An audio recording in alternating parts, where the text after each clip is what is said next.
Mon, sana ang mababalitaan namin ay wala ng gusot, lahat ay nabigyan na.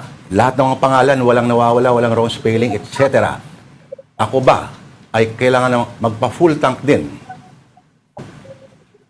Mapapa-full tank na talaga ang mga tricycle driver dito kung matatanggap na nila yung 5,000 pesos na ayuda. Kasi ang problema, Lord and Denise, wala pa rin or hindi pa rin lahat ay nakatanggap ng 5,000 pesos na cash assistance mula sa DSWD. Dito sa Quezon City, pansin nyo, kaunti lamang yung mga nagpunta or pinaprocess ngayon dito sa Quezon City Hall. The only payout site for today para sa 6 na distrito ng lungsod Quezon. Yan ay dahil out of 6,000 na mga isinumiting pangalan ng ahensya, 445 lamang ang nasa payroll schedule today. And that is very, very much small, no? In a way, na bilang. Kaya marami, ayan, nakita ninyo, talagang nakatanga lamang sa gilid ng mga hallway. Kasi, again, umuwi na naman silang luhaan. Marami, yung mga nakapila dito sa area, is yung mga nagpapa-verify pa rin. Nagbabaka sakali, na baka daw suntok sa buwan, biglang masama ang kanilang pangalan sa listahan. Pero wala Ang ending talagang hindi pa rin sila kasama dito. Matapos, hindi nga sila kabilang dito sa payroll schedule today. Nauna namang inilabas itong payroll schedule na ito sa lahat ng mga TODA dito sa Quezon City. Pero yun nga, again, most of the drivers are still trying their luck na baka daw today, later this afternoon, nagkaroon ng milagro at mapasama na ang kanilang pangalan. Pero mahigpit ang DSWD sa kanilang payroll schedule. Kaya nga kahit yung mga hindi nakapunta lamang sa kanilang schedule in the past 3 days dahil sa ilang mga kadahilanan, hindi sila agad-agad nakakakuha din ng ayuda kahit nasa listahan sila dahil nga may schedule at merong payroll na pinangahawakan lamang yung mga personnel ng DSWD.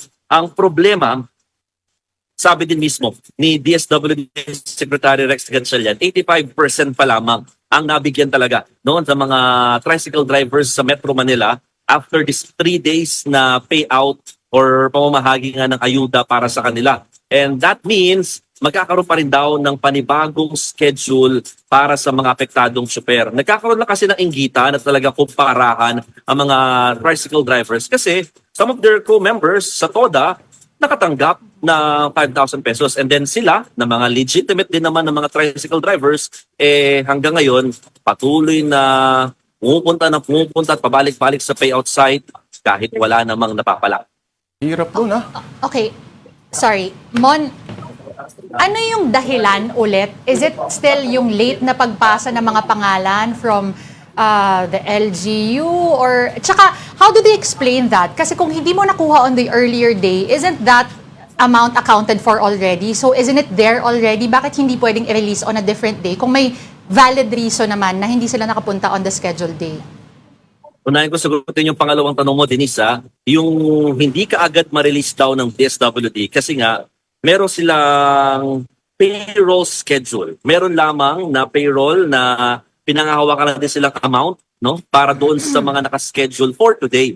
So yung mga hindi na nabigyan ng mga nakaraang araw, kahit nasa listahan naman, hindi makapasama ngayon dahil hindi din naman dinagdag ngayon yung listahan nung kahapon.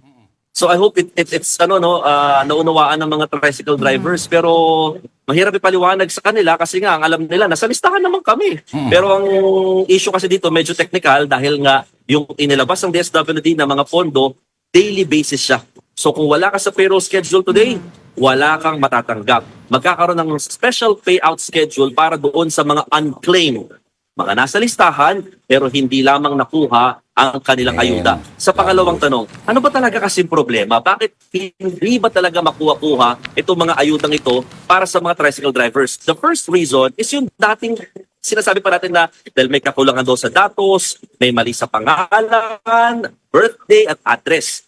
Ngayon, na-comply na yan ng mga tricycle drivers. Isinumita nila yan sa LGU na kanilang kinabibilangan. Una TODA and then LGU. And then ang LGU ang magpapadala naman yan sa DSWD. Ang ilang mga concerns sa mga TODA or tricycle drivers in particular, hindi naman nasusumite. yung mga binibigay nila mga requirements at mga dokumento in which nagdepensa naman ng LGU na sinabi nila na isumite naman nila sa ahensya ang lahat ng mga pangalang inihabol. Dito nga sa QC, 6,000 nga daw mahigit yan at patuloy pang nadadagdagan na okay lang naman sa DSWD.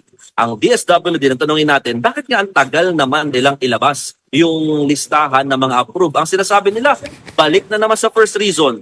Meron daw kasi kulang na mga detalye, maling spelling, at maling mga address. So paikot-ikot, kaya umaasa sila sa pinangahawakan na lamang nila na sinabi ni Secretary Rex Gatchalian na walang malilimutan at lahat ng mga lehitimong tricycle drivers ay makakatanggap pa rin ng 5,000 pesos na ayuda. Ang pangamba kasi ng mga tsuper dito sa NCR, oras na lumabas na sa Metro Manila ang pamamahagi ng ayuda, hindi lamang para sa mga tricycle driver, kundi para sa iba pang mga sektor or hanay na mga tsuper, baka makalimutan na daw sila. Oo, Mon.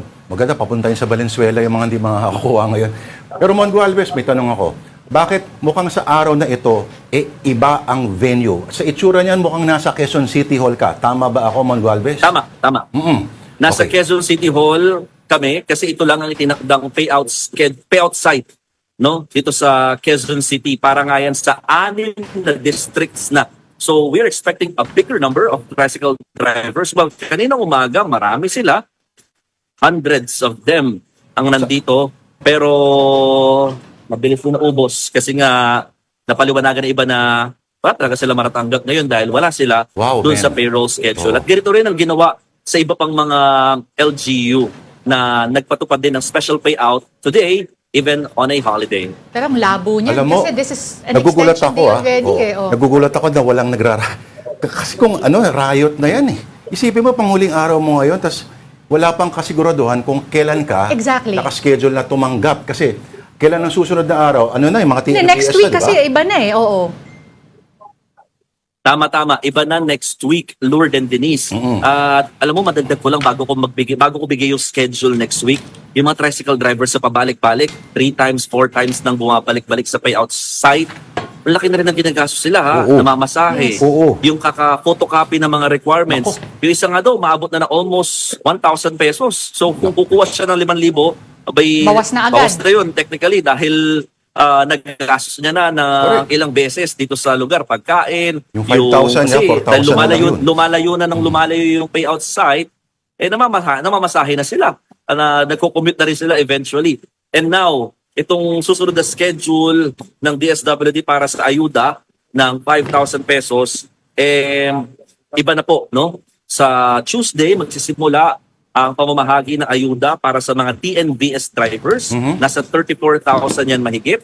Habang sa Wednesday, para naman sa mga public utility jeepneys, nasa 26,000 naman daw yan na mahigit. Habang Thursday and Friday, ito marami-rami, mga delivery service riders, nasa 76,000 daw yan na mahigit. Habang on Saturday next week rather, mga motorcycle taxi riders. So sila next week yung mabibigyan naman ng 5,000 pesos. At yung mga nabanggit kong numero, galing daw yan sa LTFRB na sila ang nagbigay Kinakabahan ng ako sa listahan ganyan, Mon sa Galvez. DSWD.